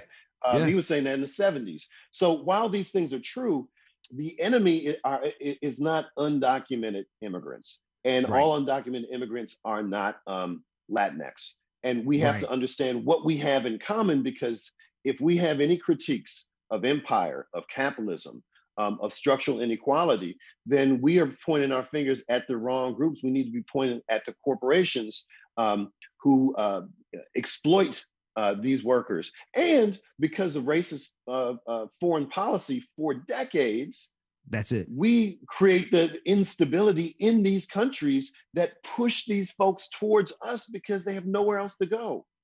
And that's the absurdity of it, right? So because the absolute worst place for some of these families to go or come is America. But it's so much worse where they are that they're willing to take those chances and take those risks. And it's bad in their countries of origin, literally because of the United States foreign policy. And so perhaps then, Representative Rabb, the conversation has to continuously pivot back to helping people really understand what they're supporting when they stand and sing the national anthem and they say the Pledge of Allegiance. And when they think that now that they have a blue president, that it's going to automatically be better than when we had a red president. But red or blue, these policies of imperialism and these policies of racial capitalism, but capitalism in general, especially our foreign policy as it pertains to immigration and us creating the conditions that they have to immigrate, that's on us. That's America. That's what America does. That's what Barack Obama did. That's what Donald Trump did. That's what George W. Bush did. It's just that the only difference is degrees of derangement, right? George W. Bush, and this is the thing that drives me crazy, because you have Democrats now who are in love with George W. Bush because he wasn't Trump, but George W. Bush literally destabilized the Middle East for the foreseeable future, for generations to come, right? And so we have degrees of derangement in terms of how they execute it, but it's still being executed. Barack Obama continued those wars, right? He expanded those wars. He continued the drone strikes. They continued and they expanded underneath Donald Trump. And we got a couple of days to see when these reports start coming in exactly how much we continue to expand this imperialism abroad. But people don't like that conversation, because that conversation takes the platform from it knocks their feet from right underneath them, because they no longer have a ground to stand on. And it requires, I think this is what it is once you realize what America really is, it requires you to critique, criticize, and oppose just about everybody in DC and even in your state houses. You were so on point, and I want to give an example of something that we do just as human beings and as English speakers. There's a term that I used for decades, an expression. It was, well, we could kill two birds with one stone by doing X, Y, and Z, right? Said it for decades, until I was at a progressive communicators retreat, and somebody was making a similar point and said, you know what, we could feed two birds in one hand. And I said, what? And she looked at me, she's like, we can feed two birds in one hand by doing X, Y, and Z. I'm like, I like that. I mean, I don't need to kill two birds with one stone. Why would I need to do that? Like this. And I'm not a pacifist. I'm not a animal rights person per se, but there's no reason to say something just unnecessarily violent to make a point that has nothing to do with violence. And as an example, another example, I don't say the Pledge of Allegiance because I don't believe it. I think it's a farce. So I don't say it, and I don't let my son say it either. I want them to be critical thinkers. So if they actually believe in what they're saying or what's in the pledge, then they can say it. But don't do it just because everyone else is doing it. We have this pattern of just agreeing or accepting or embracing things that we've never critically pushed back on. And as a result, we need to do the same thing regarding serious policies, whether it's immigration or healthcare reform or worker rights, or issues around reparations. One of the reasons I talk about reparations is I'm trying to talk to people outside of the Black community about reparations and how the history of racial injustice negatively impacts white folk. And that's a conversation that most folks aren't used to having, and it shakes people up. So they just take a step back and say, well, what is reparations? All I know is I'm triggered when I hear a Black person say it because I think they hate me or they're angry or they want to take my money or they say I don't work hard, yada, yada, yada. We can break those things down. We can actually begin to have conversations to move us in a substantive manner in ways that we never do because we say the same terms. We have the same conversations. We have the same assumptions and we don't push back. And this is not about hating Barack Obama or saying that he's this or that, but it is acknowledging the policy choices he made. He made those decisions and saying he may be smart. He may have a big heart. He may love his family. He may love Black folk, whatever. But the policies he embraced are a legacy in this country that we must shut down, and no one gets a pass. Well, here's why it's so important, because the policies that he implemented were some of the exact policies that Donald Trump utilized for his power grab, right? What he utilized for everything he did on the international stage. Like, it is the habit of the American government, particularly the president, to amass power unto him or herself and to use that power almost as an imperialist president. And it is enhanced by the fact that we have a cowardly Congress that has no desire to actually hold the president accountable as the Constitution says that it should. And so we have to be able to look at the continuous line from Eisenhower all the way to now in terms of American imperialism on the global stage in a really dominant hegemonic way, right? We have to look at that consistent theme. And that means we have to look at our favorite president's culpability in those things. Here's one thing I want you to highlight a little bit more before we run out of time. This idea of us just taking something that we heard and repeating it because it's convenient and it's useful for that moment. It really brilliant what you said. Instead of us, because I'll try to make that change, right? 2 birds with 1 stone, 2 birds, 1 hand, right? We just hear things and we go with it because it's convenient without critically analyzing it and understanding. We hear and we see, Donald Trump was a threat to democracy, right? Donald Trump was absolutely the person we needed to get rid of. But our critical analysis can't just stop there, because if you ask yourself why you wanted to get rid of Donald Trump, then actually, no, let me turn on the dime. Maybe perhaps some of them only wanted to get rid of Donald Trump because they wanted a Democrat in office and they don't care about anything else. Maybe we got to take that in consideration. For some people who believe that they're civically engaged, what they're really engaged in is just another game of sports. Right. How many layers of the onion are you prepared to pull off, right?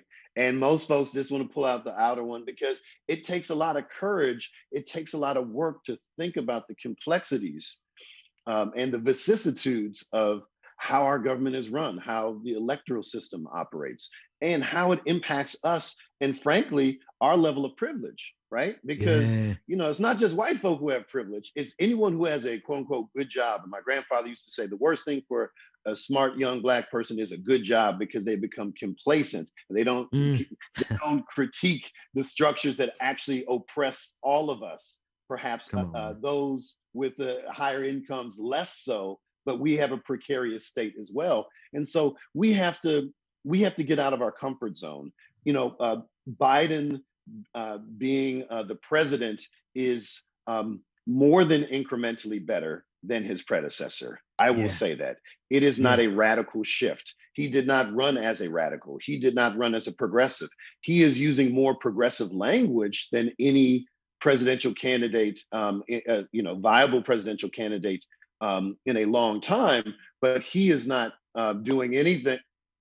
That's not his role, right? He won because he won the primary because people thought the white working class folk in purple states would be more accepting of him than a Warren or Bernie Sanders, right? That logic. Well, yeah. No, I'm thinking. Did you say vicissitudes? This is one of my. I did throw that in there. I wasn't sure if you caught that. I caught that. That's my TD Jakes word. I got that from TD Jakes years ago. The vicissitudes. Right? I hate to go off on a tangent on such a serious conversation, but the fact remains is that while we are in a better position now, simply because we don't have an all-out fascist dictator in power, I want to. This moment in American history requires critical thinking and nuance, and it requires us to have integrity in what we fight for. And one of the main things I'm hearing you say is that we have to have moral consistency. If it was wrong underneath Donald Trump, it's got to be wrong right now. We only have a few minutes left, but just speak about the requirement that we have for moral consistency, and then tell the people how they can get up with you. Sure. I think, listen, it's very easy to lambaste politicians, and I'm an elected official, so I'm used to it with 4 years in office, and it's a well-deserved reputation. But what is our responsibility in terms of co-governance? The things that matter most in between election cycles. How do we make sure that the people who are in elective office uphold their oaths and do what they said they were going to do on the campaign trail? And it should not matter what their political party is or their ethnicity. Right is right. So I don't care who's talking about a particular issue, as long as they're on the right side and that they are doing it in good faith. And because sometimes folks like to say things like, oh, we're going to do community policing, and not define what community policing is, and not provide any metrics as to how community policing has actually helped or hurt issues around crime or community safety, right? So the rhetoric, is not good enough. In fact, it is often used to distract because the underlying policies are a continuation of the legacy of white supremacy and oppression that has existed. Well, don't tell the people how to get up with you yet, because I need us to, we might go over time, because I wonder if our good aunties and uncles who are so in love with the Democratic Party realize that their inability to criticize, not just critique, but literally hold these clowns' feet to the fire, emboldens white supremacy, emboldens the police state, emboldens the very thing that we are having to march against every day in every city across this country. I wonder if those people who are infuriated by the fact that you just said what you said realize that their inability to hold that cognitive dissonance and resolve it by speaking out against it, that they are themselves complicit with white supremacy. And that's a hard thing to swallow, but it's no less true. And we can summon that courage because we've done it before. Nobody's more courageous than Black folk, right? To be the conscience of this country, it requires a lot of courage. And but we have compartmentalized our courage. And now it's time to expand it into the electoral and policy realms to say, this hurts Black folk. This hurts marginalized communities. This hurts the promise of America and our participatory democracy. But we have to be more civically literate. We need to understand and connect the dots between what Bill Clinton did, not what he said, not what he did on Arsenio Hall, but what he actually did in office, and show folks, right? Because people are busy, people are tired, people are distracted. It's our responsibility collectively to let people see the genealogy of oppression and how we, by our silence or complacency, make it worse. We have that power, and that's the good news. We have the power. We don't need corporate media to do that. We don't need the Democratic Party to do that. We don't need anyone. We are the leaders we've been waiting for. And there are groups who are already doing that kind of work, but we have to continue. Yeah. While, and I'll dovetail it with this, while Bill Clinton was playing and wooing Black America on Arsenio Hall, he was lining up to execute a Black man in order to get elected into the White House. Representative Rabb, tell people how they can find you. You can find me on Instagram, Twitter, or Facebook at Rep Rabb, R-E-P Rabb, R-A-B-B, like rabble-rouser. Hey, we need a few more rabble-rousers around here. Listen, Representative Rabb, thank you so much for joining us. We will always love to have you back anytime you're available. Thank you so much. Folks, that is it for Like It or Not today. James, you there, man? You rocking with us? I'm here. Yeah, man, Hey. I can give y'all maybe 10 minutes or so before corporate America gets on my damn nerves. That's all I've got. Rebecca will be back tomorrow. Rebecca, we got to get all of y'all away from these corporate overlords. These Man, people. please, immediately. Look, go to in the interim, while we get our system set up for this show specifically and for Eastern 42nd, go to patreon.com/the BPD show. Become a supporter that way, and that way we can get one step closer to making sure we can party for the third hour. I'm gonna be honest with you. I want to do a third hour. I want to do a third hour with live callers, right? But I can't ask Bubba and Rebecca to do a third hour with me if I don't start paying them full-time pay. Full-time pay, right. With a little benefits, maybe. Benefits too, yeah. Benefits and some health, some retirement. So okay, yeah. We gonna get a little bit closer to that, and you can help us do that by going to patreon.com/the BPD show. And James, I'm getting out the way. It's all you, man. I appreciate it, brother. Make sure that you are taking a screenshot of that slide right now on your screen. This is the way that you can become a Patreon of the show and get ad-free and exclusive content, y'all. This way that you'll always know when Like It or Not is going down. You'll have exclusive access to the Patreon parties that I DJ, and my God, today. You don't want to miss it, y'all. Make sure that you join the Patreon. Patreon.com/the BPD show. Patreon.com/the BPD show. So here we go, y'all. We're going to get into a good 10 minutes, and then off to corporate America I go. But again, thank you so much to Representative Chris Rabb. We greatly appreciate you coming today. Enjoyed that interview, y'all. Hey, and if you enjoyed it too, make sure that you hit that like button. And Ben, I promise, this song has nothing to do with what we just talked about.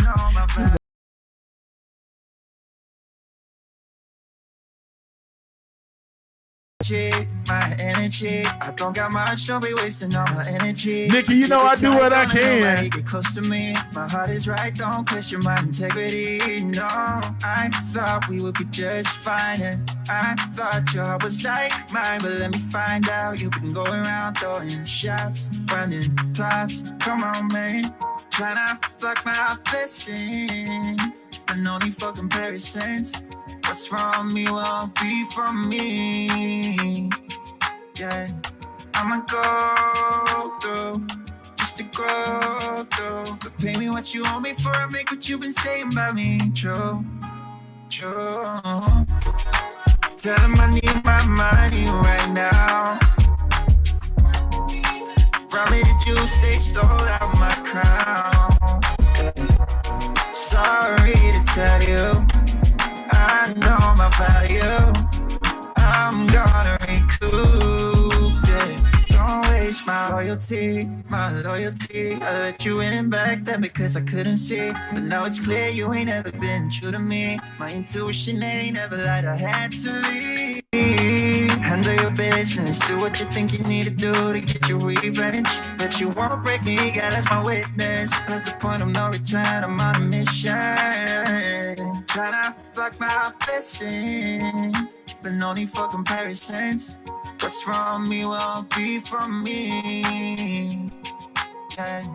I'ma go through just to grow through. But pay me what you owe me for, I make what you've been saying about Nat M most definitely here's to a productive and relaxing day. Absolutely. Probably did you stay stole out my crown. Sorry to tell you, I know my value. I'm gonna recoup, yeah. Don't waste my.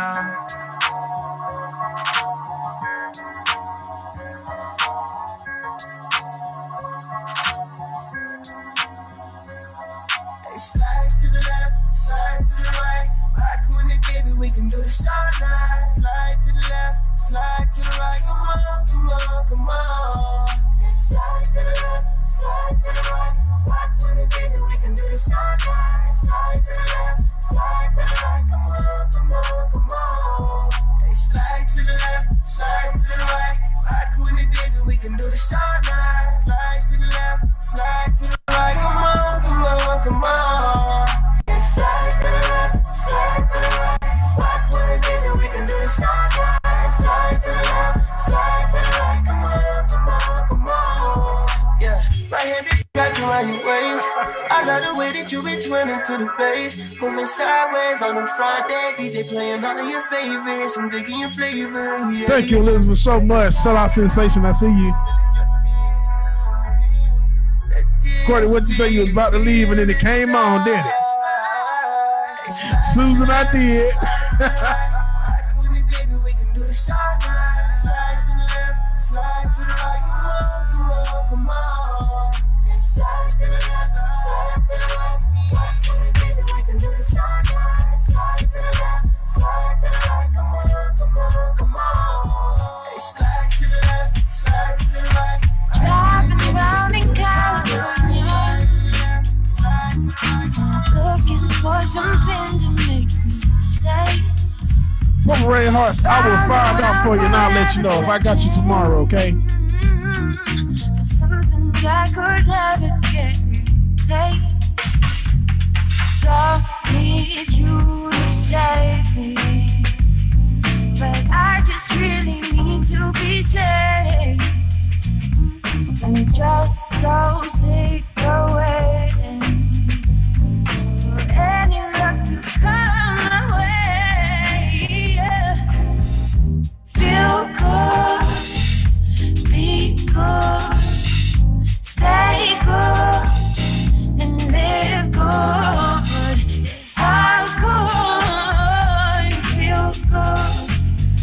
everybody that joined us this morning. Make sure that y'all are hitting that like button before you leave out today.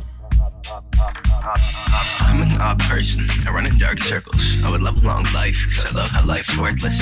I'ma paint purple because blue's overrated. We all outdated. We all so jaded. We all lost love like love's our savior. It's a dark place when it's all about the paper. Cutting pretty cards before they deal you something heinous. I've been steady sitting on my assist. I'm so contemporaneous. Love with my behavior. But really, I could probably try to be something greater. Get on my favorite. You could tell me something different, but I probably wouldn't listen. No, I probably wouldn't listen. Just give it up. I'm not your girl and I never will be. Don't call me up. Don't waste your time cause I'll be Leave y'all with a little reggae vibe. Make sure, y'all, that you download the Voices by Action Sprout app. You can scan either one of the QR codes on screen, depending on what phone you have, and it will take you directly to the app in your app store. Once you get that app, make sure you enter our group code, which is 213-756. 213-756, y'all.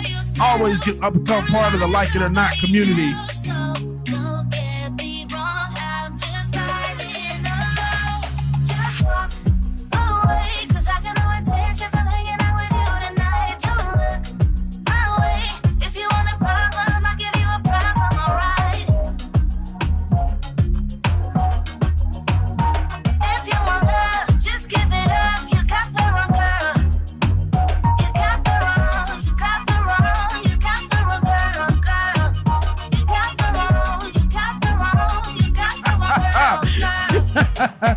I did do that typical club DJ. You think you about to leave? No. Let me go ahead and drop that ass up before you leave. When I'm alone, nothing can stop me.